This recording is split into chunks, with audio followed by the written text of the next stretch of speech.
तो कैसे हैं आप लोग? आई होप कि बिल्कुल घर जैसे हैं। नहीं है तो आदत डाल लीजिए, जीवन में छोटी-बड़ी समस्याएँ तो आती ही रहती हैं। आज के इस वीडियो में हम लोग एक ज्योग्राफी के फर्स्ट चैप्टर का शुरू करने वाले हैं और इसमें ऑब्जेक्टिव देखेंगे। देखिए मज़ा आएगा अब। आपको ऑब्जेक्टिव जैसे ही खत्म करेंगे उसके बाद सब्जेक्टिव लाएँगे, ठीक है ना? और इस तरह करके हम एक-एक करके चीज़ों को पढ़ेंगे, चीज़ों को समझेंगे, ठीक है ना? ताकि आप अच्छे से सभी को नोट्स एक सभी जितना भी पढ़ाएँगे आपको, एक नोट्स बनाते चलिए, ठीक है ना? जितना आपको हम बोलेंगे, जितने इम्पोर्टेंट चीज़ को बताएँगे ना, देख मेरे भाई, अगर तुम्हारे जीवन में केवल एग्ज़ाम देना अगर मोटो है, तुम्हारे जीवन का मेन उद्देश्य केवल एग्ज़ाम दे के अच्छा नंबर लाना है ना, तो तू साला ज़िंदगी में कुछ नहीं कर सकता भाई। बस ये एक हम बात बता रहे हैं तुमको कि एक स्मार्ट आदमी बनो। बात समझे कि नहीं? कॉन्सेप्ट समझो, कॉन्सेप्ट को जब समझ जाओगे ना, तो तुम आराम से खुद से क्वेश्चन आंसर कर सकते हो, ठीक है ना? इसलिए पहले कॉन्सेप्ट समझने का प्रयास करो, थोड़ा-सा अलग बनो, ठीक है ना? क्वेश्चन आंसर केवल रटने से कुछ नहीं होगा, नहीं तो बिहार बोर्ड का ऐसे ही बच्चा सबका ज़िंदगी झंड होता है, इंटर में आते-आते सारा का सारा वो सबका औकात पता चल जाता है, ठीक है ना? तू ऐसा मत कर भाई, बात समझे कि नहीं? तू कॉन्सेप्ट समझ, ऑब्जेक्टिव केवल मत पढ़। ऑब्जेक्टिव का मतलब समझ, उसका कॉन्सेप्ट भी समझ, उसमें से बाकी जो ऑप्शंस हैं, उसके बारे में भी देख, उसके बैकग्राउंड को भी देख क्वेश्चंस के, तब तुम्हें मज़ा आएगा, ठीक है ना?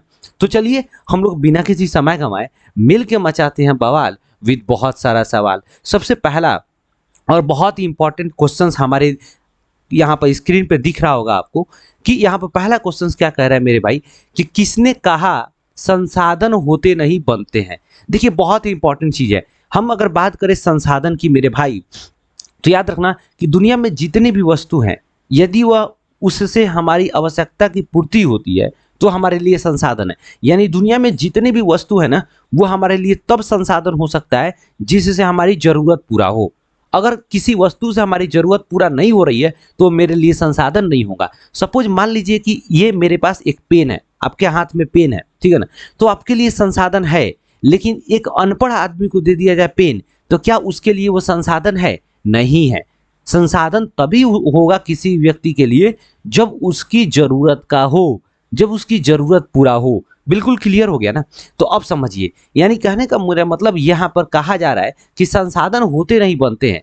एक बहुत ही प्रसिद्ध भूगोलवेता थे। भूगोलवेता कहने का मतलब जो भूगोल के स्कॉलर्स होते हैं, जिनके पास भूगोल के बारे में बहुत नॉलेज होता है, जिनका नाम था जिमरमैन।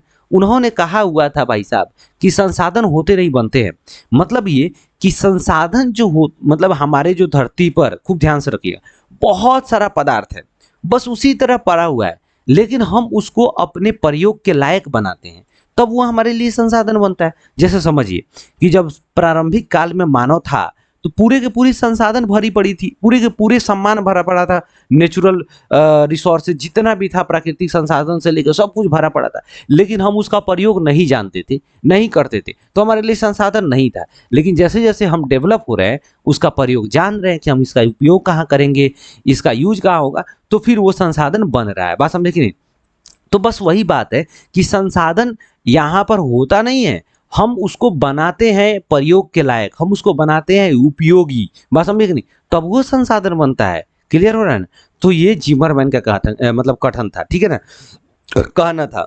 अब देखिए खूब ध्यान से समझिए, ये मनुष्य जो है ना, इस मनुष्य या मनुष्य पूरी दुनिया के वस्तु को संसाधन बनाता है। अगर मनुष्य नहीं रहता तो फिर वस्तु वस्तु ही रह जाता, वो हमारे लिए संसाधन नहीं बनता। बात समझे कि नहीं? जैसे मान लीजिए कि आप अगर बेड पे बैठ के पढ़ रहे हैं, तो वो लकड़ी का बना है, तो जो लकड़ी का बेड बना है वो एक समय में क्या होगा, एक पेड़ होगा, पेड़ से लकड़ी बना होगा। लेकिन हम दिमाग लगाएं, बुद्धि लगाएं और उसको बेड बना दिए, टेबल बना दिए, कुर्सी बना दी, तब ना उसका अलग उपयोग आ गया। बात समझे कि नहीं? तो इसलिए वो संसाधन तब बनता है जब मानव उसको उपयोगी बनाता है, उपयोग के लायक बनाता है, ठीक है ना? अब क्लियर हुआ कि नहीं हुआ? बिल्कुल बवाल तरीका से, ठीक है ना? दूसरा क्वेश्चन यहाँ पर देखिए, दूसरा ऑप्शन क्या कर रहा है, महात्मा गांधी। महात्मा गांधी संसाधन से रिलेटेड एक बात बोले थे कि हमारे पास पेट भरने के लिए संसाधन है, पेटी भरने के लिए नहीं। मतलब कि पेट भरने के लिए यानी हमारे ज़रूरत भर के चीज़ें जो है ना, वो भरपूर मात्रा में उपलब्ध है, लेकिन अपने लालच को पूरा करने के लिए, बात समझे कि नहीं? हमारे पास संसाधन बहुत कम है, ठीक है? अगला क्वेश्चन कर रहा है निम्नलिखित में से कौन सा संसाधन प्राकृतिक संसाधन है। कह रहा है निम्नलिखित में से कौन सा संसाधन प्राकृतिक संसाधन है। देखिए पूरी दुनिया में संसाधन जो होगा ना वो मुख्य रूप से दो तरह का संसाधन जो होगा दो तरह का होगा, एक प्राकृतिक संसाधन दूसरा मानव निर्मित संसाधन। तो अगर हम बात करें कि यहाँ पर कौन प्राकृतिक संसाधन है, यार तो एकदम लॉलीपॉप क्वेश्चन है, ठीक है ना, ये रहने देते हम, ठीक है ना। ये जो है भाई साहब ये दूसरा नंबर का आंसर आप लोग लाइए और आप लोग दिखाइए कि इनमें से कौन प्राकृतिक संसाधन है। क्लियर। अगला क्वेश्चन करे क्या निम्नलिखित में से कौन प्राकृतिक संसाधन नहीं है। अब इसमें से प्राकृतिक संसाधन नहीं हो कौन होगा। अब प्राकृतिक संसाधन तो हमको पहले ही बताए थे कि वैसा संसाधन जो भगवान के द्वारा बनाया गया हो, जो नेचर के द्वारा क्रिएटेड हो, तो उसे हम कहेंगे प्राकृतिक संसाधन। और प्राकृतिक संसाधन की अगर बात करें तो वैन का मतलब समझिए कार, नगर, नदियां, खनिज, ये सब कौन प्राकृतिक संसाधन नहीं है इनमें से। तो याद रखिए ये जो वैन यानी कार जो है ना भाई साहब, ये जो कार है ये क्या है, प्राकृतिक संसाधन नहीं है। अगला क्वेश्चन क्या कर रहा है कि सौर ऊर्जा निम्नलिखित में से कौन सा संसाधन है। अब देखिए सौर ऊर्जा निम्नलिखित में से कौन सा संसाधन होगा, तो आपको हम पहले ही बताए थे एक नवीकरणीय और अनवीकरणीय, यानी सामाप्यता एग्जॉस्टिबिलिटी के आधार पर संसाधन को दो भागों में बांटा गया। पहला जो है नवीकरणीय, वैसा संसाधन जो बहुत ही कम समय में नया बन जाता हो, उसकी भरपाई हो जाती हो, ठीक है ना, उसे नवीकरणीय संसाधन कहेंगे। लेकिन यहाँ पूछ रहा है कि निम्नलिखित में से कौन सा सौर ऊर्जा कौन सा संसाधन होगा। तो सौर ऊर्जा यानी सूर्य की जो ऊर्जा है वो कभी समाप्त होने वाला है, कभी समाप्त नहीं होगा, इसीलिए वो क्या हो जाएगा, वहां पर नवीकरणीय संसाधन होगा, यानी ये बार बार बनता रहेगा। अगला क्वेश्चन कौन सा ऊर्जा स्रोत अनवीकरणीय है, यानी कौन सा ऊर्जा का स्रोत जो है अनवीकरणीय संसाधन है। बहुत इंपॉर्टेंट है, जल बिल्कुल नहीं, सौर ऊर्जा बिल्कुल नहीं, पवन ऊर्जा बिल्कुल नहीं, कोयला क्या है, अनवीकरणीय संसाधन, क्योंकि इसका भंडार क्या है मेरे भाई, सीमित है, ये कभी ना कभी आने वाले समय में समाप्त हो जाएगा, ठीक है ना, इसीलिए हम इसको क्या कहते हैं, अनवीकरणीय संसाधन। लेकिन मान लीजिए मेरे भाई जल है, पवन है, सौर है, ये सब क्या है, ये सब नवीकरणीय है, ये सब नवीकरणीय है। क्लियर हुआ कि नहीं हुआ, बिल्कुल बवाल तरीका से। अगला समझिएगा, कह रहा लौह अयस्क किस प्रकार का संसाधन है। देखिए लौह अयस्क जो है ना मेरे भाई, लोहा का अयस्क, जैसे क्या आपको बताए थे सिडेराइट, बस समझे कि नहीं, मैग्नेटाइट, ठीक है ना, ये सब क्या है, ये सब लोहा का अयस्क है। तो लोहा का अयस्क जो भी होगा वो अनवीकरणीय होगा। अगला कौन सा ऊर्जा स्रोत नवीकरणीय है, कौन सा ऊर्जा के स्रोत जो है वो नवीकरणीय होगा। प्राकृतिक गैस बिल्कुल नहीं, कोयला बिल्कुल नहीं, जल ये हो जाएगा, जल क्या हो जाएगा, ऊर्जा का नवीकरणीय स्रोत होगा। अगला क्वेश्चन इनमें से किस प्राकृतिक संसाधन का भंडार सीमित है, इनमें से किस प्राकृतिक संसाधन का भंडार सीमित है। तो मेरे जान इस क्वेश्चन को तुम कैसे याद रखोगे, यहाँ प्राकृतिक संसाधन फिर यहाँ यूज कर दिया सीमित, यानी सीमित है तो हवा नहीं, पानी नहीं, सौर ऊर्जा नहीं, खनिज ऊर्जा। खनिज ऊर्जा क्या है, सीमित है, सीमित है, कभी न कभी किसी न किसी समय में ये समाप्त होगा, बात समझे कि नहीं, क्लियर है।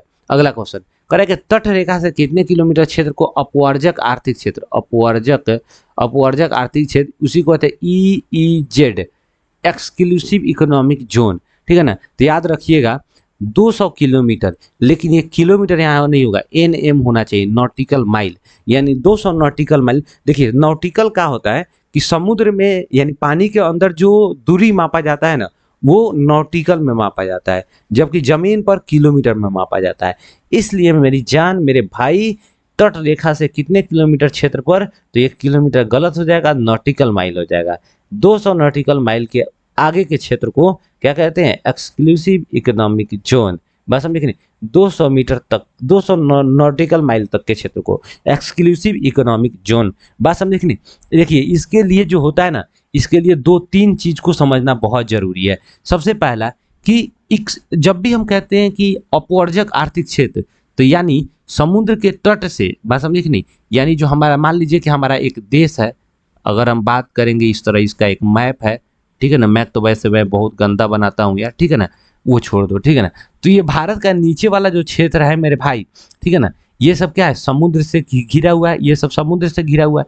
तो यानी कहने का मेरा मतलब ये है कि ये जो समुद्र के जो किनारे का जो तट है, यहाँ का जो तट है, ये सब जो है मेरे भाई, ठीक है ना, ये सब जो तटीय रेखा है, ये सब तट जो है, बात समझ रही, ये समुद्र के तट से यानी यहाँ से 200 nautical mile, 200 NM, nautical mile तक के क्षेत्र को हम एक्सक्लूसिव इकोनॉमिक जोन EEZ या अपवर्जक आर्थिक क्षेत्र कहते हैं। बात समझे कि नहीं, क्लियर हुआ कि नहीं हुआ। उसके बाद जो इसका जो बाउंड्री है, मतलब तट रेखा है भारत के देश का, वहां से 12 किलोमीटर के क्षेत्र को प्रादेशिक जल संसाधन कहा जाता है। प्रादेशिक जल संसाधन क्लियर हो रहा है। अब अगला चलिए, अगला क्वेश्चन करेंगे। हमारे पास पेट भरने के लिए बहुत कुछ है लेकिन पेटी भरने के लिए नहीं। मेरे भाई अभी थोड़ा देर पहले बताए थे, गांधी जी ने बोला हुआ था हमारे पास पेट भरने के लिए बहुत कुछ है, यानी अपने जरूरत को पूरा करने के लिए लाखों चीज है, लेकिन हमारे लालच को पूरा करने के लिए साला कुछ भी नहीं है। जो मनुष्य साला लालची हो गया वो समझ जाओ कि जिंदगी में कुछ नहीं कर सकता है। इसलिए मेरे भाई पढ़ाई का मतलब होता है कि तुम एक सोचने समझदार, बात समझे कि नहीं, डिसीजन लेने वाला इंसान बनो। नहीं कि कोई भी आदमी तुमको कुछ भी बोल दे मान लो, कोई भी आदमी कहीं भी घुमा दे तुम घूम जाओ। ये साला आदमी का जीवन नहीं है। ये साला जिंदगी जो है ना, ये कुत्तों का जिंदगी है। बात समझे कि नहीं, जो इनडायरेक्टली अपने इशारों पर नचा रहा है। तो ऐसी जिंदगी जीने से अच्छा है मेरे भाई तुम बाहर निकल जाओ, आगे चल जाओ। अगला क्वेश्चन यहाँ पर खुद ध्यान से, नेहरू जी का अर्थ क्या था। नेहरू जी जो है ना, भारत के बांध को मंदिर कहा हुआ था। एग्जाम में क्वेश्चन पूछा हुआ, भारत के बांध को किसने मंदिर कहा था, तो नेहरू जी, मानी पंडित जवाहरलाल नेहरू। मेधा पाटकर का संबंध किससे है, तो नर्मदा बचाओ से। मेधा पाटकर का संबंध किससे, नर्मदा बचाओ आंदोलन से, ठीक है ना। कहेगा सुंदरलाल बहुगुणा का संबंध, तो चिपको आंदोलन से। चिपको आंदोलन से संबंधित है, क्लियर हुआ। अगला क्वेश्चन, कर डाकुओं की अर्थव्यवस्था का क्या संबंध है। देखिए डाकुओं का अर्थव्यवस्था सिंपल, डाकू जो होगा वो किसी भी चीज को क्या करता है, बुरी तरह से उसका उपयोग करता है, चुरा लेता है, दोहन करता है, यानी संसाधनों का अनियोजित यानी बिना तौर तरीका से, बात समझे कि अनडिसिप्लिन होकर के विदोहन करना। क्लियर। अगला, कर संसाधन के संरक्षण हेतु सर्वप्रथम किसने जारी की थी। तो संसाधन के संरक्षण हेतु सर्वप्रथम किसने जारी की थी, तो संसाधन के संरक्षण में सर्वप्रथम याद रखिएगा क्लब ऑफ रोम भी हुआ था। क्लब ऑफ रोम 1968 में हुआ था। जापान के क्योटो शहर में हुआ था, क्योटो सम्मेलन 1997 में हुआ था, ठीक है ना। तो क्वेश्चन पूछेगा क्योटो सम्मेलन कब हुआ था, तो 1997 जापान के क्योटो शहर में, ठीक है। कहेगा क्लब ऑफ रोम सम्मेलन कब हुआ था, तो 1968 ईस्वी में, ठीक है ना। Club of Rome. एक और था अफ्रीकी कन्वेंशन, ठीक है ना, अफ्रीकी कन्वेंशन। तो अफ्रीकी कन्वेंशन क्या हो जाएगा, 1968, ये भी 1968 में हो जाएगा। 1968 अफ्रीकी कन्वेंशन, 1968 क्लब ऑफ रोम, 1968। बात समझे कि नहीं। उसी तरह कहा जाएगा क्योटो सम्मेलन 1997। बात क्लियर हुआ कि नहीं हुआ, बिल्कुल। अब अगला क्वेश्चन कर रहा है, प्राकृतिक संसाधन के संरक्षण हेतु अफ्रीकी कन्वेंशन, अभी हम जस्ट बात किए 1968 में, ठीक है ना। क्लाइमेट यानी जलवायु परिवर्तन को लेकर, जलवायु परिवर्तन को लेकर, यानी इस मुद्दे पर बात करने के लिए, ठीक है ना, कि कैसे जलवायु परिवर्तित हो रहा है, कैसे प्रदूषण फैल रहा है, इन सभी चीजों को कैसे रोका जाए। इसीलिए 1968 में अफ्रीकी कन्वेंशन हुआ था। करा प्राकृतिक संसाधन के संरक्षण 1968 में कौन सा सम्मेलन हुआ था, यानी प्राकृतिक संसाधन को संरक्षण करने के लिए 1968 में जो है कौन सा कन्वेंशन हुआ था, तो याद रखिए अफ्रीकी कन्वेंशन, ठीक है। अगला क्वेश्चन कर रहा है क्या, विश्व पर्यावरण दिवस कब मनाया जाता था। 5 जून को विश्व पर्यावरण दिवस मनाया जाता है। एग्जाम में याद रखिएगा हमेशा। करेगा प्रथम पृथ्वी सम्मेलन 1992 को किस देश के आयोजित किया था, किस देश में आयोजित किया गया था, तो 1992 में याद रखिएगा रियो डी जेनेरियो कहाँ पड़ता है, ब्राजील में पड़ता है। ये 1992 का प्रथम पृथ्वी सम्मेलन है। अगर कहेगा द्वितीय पृथ्वी सम्मेलन तो 1997, 5 जोड़ दो। तृतीय कहेगा तो फिर 5 जोड़ दो, 2002 में, ठीक है ना। अगर कहेगा चौथा, तो इसको चौथा को हम लोग अगर रख सकते हैं, तो आई थिंक हमको दिमाग में था चौथा 2012 में हुआ था, ठीक है ना, 2012 में। चौथा कहेगा तो 2012 में। तो देखिए पहला रियो डी जेनेरियो, दूसरा जो हो जाएगा आपको न्यूयॉर्क अमेरिका में, तीसरा जो होगा जोहान्सबर्ग का सिंपल मतलब होता है ये अफ्रीका का एक देश है। 2012, तो 2012 में सबसे इंपॉर्टेंट अगर हम लोग बात करें तो चतुर्थ पृथ्वी सम्मेलन हुआ था, पृथ्वी सम्मेलन, क्लियर हुआ? एकदम बिल्कुल बवाल। अगला क्वेश्चन समझिएगा, करेगा विश्व पर्यावरण दिवस अभी जस्ट हम लोग देख लिए। अगला द्वितीय पृथ्वी सम्मेलन कहाँ हुआ था? द्वितीय न्यूयॉर्क में हुआ था, ठीक है ना। तृतीय बात करें तो जोहान्सबर्ग में। चतुर्थ बात करें तो कहाँ पे हुआ था भाई? चतुर्थ रियो डी जेनेरो, जहाँ पहला हुआ था। क्योटो सम्मेलन किस देश से आयोजित किया गया था? तो जापान में 1997 में क्योटो सम्मेलन, बात समझे कि नहीं, शामिल किया गया था। अगला क्वेश्चन, भारत में पहाड़ों से भरी भूमि कितनी है? तो याद रखिए भारत में 3 तरह की जमीनों की विशेषताएं हैं। एक जो है पहाड़ है, पठार है और मैदान है, यानी मैदानी भाग है। तो पहाड़ तो आप 30% रख सकते हैं, पठार जो है 27% और मैदानी भाग, अगर हम मैदानी भाग की बात करेंगे तो 43%। क्लियर हो रहा है? अगला क्वेश्चन कह रहा है मृदा निर्माण में निम्न प्रक्रियाएं शामिल होती है। मृदा निर्माण में निम्न प्रक्रियाएं शामिल होती है। तो मृदा निर्माण में अपक्षय भी, मतलब अपक्षय भी होता है, अपर्दन भी होता है, दोनों हो जाएगा। Answer C number. अगला क्वेश्चन कह रहा है क्या? प्रायद्वीपीय भारत की नदी घाटियों में कौन सी मिट्टी मिलती है? तो प्रायद्वीपीय भारत की जब भी कहेगा नदी घाटी, जब भी कहे तो जलोढ़ मृदा, ठीक है ना। जलोढ़ मृदा पूछेगा कितने तरह का होता है? तो 2 तरह का। पहला खादर, खादर यानी नई जलोढ़ मृदा को खादर कहते हैं, और जो पुरानी जलोढ़ मृदा है उसको बांगर कहते हैं, ठीक है ना। तो जलोढ़ मृदा क्या है? खादर और बांगर 2 प्रकार का होता है। भारत में सबसे अधिक फैला हुआ कौन सा भूमि है? तो जलोढ़ मृदा है। बात समझे कि नहीं? तो इस तरह एग्जाम में क्वेश्चन पूछेगा आपके। अगला क्वेश्चन करा भारत में सबसे अधिक विस्तार किस मिट्टी का है? तो भारत में सबसे अधिक विस्तार जो है मेरे भाई, इसमें से भांगर, इसमें से आप कह सकते हैं सबसे अधिक विस्तार की बात करें तो सबसे अधिक विस्तार की बात करें तो हम कह सकते हैं, अभी जस्ट नाम क्या था हम लोग का, अलुवियल सॉइल को हम लोग क्या कहते हैं? जलोढ़ मृदा, जलोढ़ मृदा। तो दुनिया में भारत में सबसे अधिक जो फैला हुआ मिट्टी है जलोढ़ मृदा है, सबसे ज्यादा उपजाऊ भी पाया जाता है। करा पुरानी जलोढ़ मृदा को क्या कहते हैं? देखिए हम बताए थे कि खादर और बांगर, खादर नई जलोढ़ मृदा को, पुरानी जलोढ़ मृदा को बांगर। तो इसीलिए क्या हो जाएगा आपका, करा पुरानी, तो पुरानी क्या हो जाएगा? बांगर। ये भांगर हो गया, इसको बांगर बनाइए, बांगर, बांगर।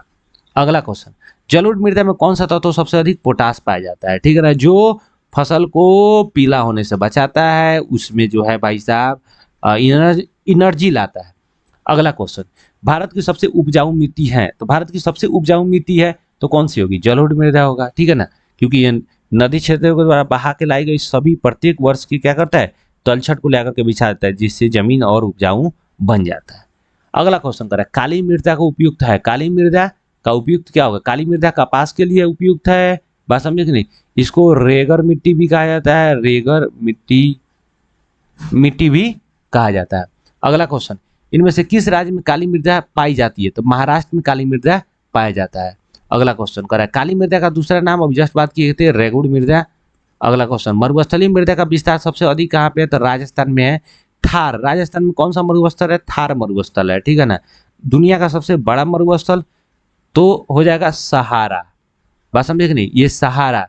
तो सहारा जो है अफ्रीका, ब्राजील, इन सभी देशों में फैला हुआ है, ठीक है ना। तो विश्व का सबसे बड़ा मरुस्थल है सहारा, भारत का सबसे बड़ा थार है। कि पंजाब में भूमि निम्नकरण का मुख्य कारण क्या है? तो देखिए पंजाब में भूमि निम्नकरण का अगर बात करेंगे तो मुख्य कारण जो हो जाएगा, देखिए गहन कृषि के बाद क्या होता है? अधिक सिंचाई। तो अधिक सिंचाई हो जाएगा पंजाब में। सबसे अधिक अगर भूमि खराब हुआ है तो वो हुआ है अधिक सिंचाई की वजह से, ठीक है ना।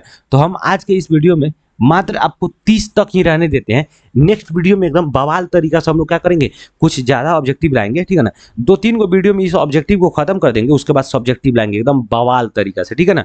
तो चलिए, अगर वीडियो भाई साहब अच्छा लगे तो दोस्त के बाद शेयर कर दो भाई साहब, ठीक है ना। और जो भी चीज है ना उसको एक नोट्स बनाओ, ठीक है ना, उसको कंप्लीट करो। मिलते हैं नेक्स्ट वीडियो में बवाल मचाते हुए, तब तक के लिए जय हिंद।